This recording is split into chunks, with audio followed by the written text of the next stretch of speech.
Testing, testing, testing. Hi there, guys. My name is Rohan Beve. Today we are going to be talking about how do ATMs count money. Today we are going to be talking about, well, how do ATMs count money? Okay? So let's say you've been to an ATM machine, okay, in some bank, and you want to withdraw some money, okay, from your maybe from your credit card to real hand notes. But have you actually ever wondered how does the machine do all this inside? Well, this is a very simplified explanation on how everything works. So inside, okay, the ATM, there will be these cash cassettes, okay? Now in each one of these cassettes, okay, there are stacks of notes.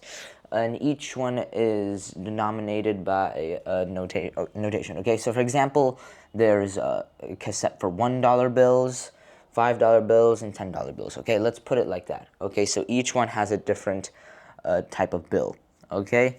So when we withdraw money, for example, let's say 17, the machine will pull out each of the bills using a rubber roller, more or less, okay, one at a time. So it picks it up from the top and takes the notes, okay? So once they take the notes for the $17 you want to withdraw, they take it from the cassettes, okay, and then they put it on a transport path. So while the money is on the transport path, one at a time, okay, there will be multiple sensors, okay? The first sensor is a counting sensor to basically make sure it got all the correct bills. The second type of sensor is a thickness sensor. Let's say, for example, they pulled up a bill, but the bill was sticked on top of another bill, and it's a bit sticky and all that, and it's not good. Then that wrong note, okay, is then sent to the reject bin, okay? And then the next one is the size and pattern sensor to make sure the size of the bill is correct and the pattern on it is correct, so that way it's not a counterfeit. So if it's fake, then it goes down to the reject bin. If not, it continues. And then the fourth one is a magnetic / UV sensor, okay? Just for some extra security features, just in case, okay? If not, well, the same thing happens. It goes into the reject bin.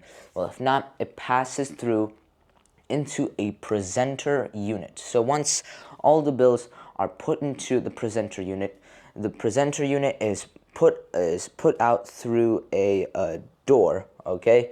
So once it's put out through a shutter door, okay, then it's out in the open and the customer can take the money and do whatever with it, right? But if the customer doesn't pick up the bill in time, then it'll be put back into a retract bin, okay? Then after that, all this stuff, the ATM logs the withdrawal, okay, into the database. And that's basically how an ATM counts money, okay? That's basically it. Thank you for watching this video, and hope to see you next time. Bye-bye!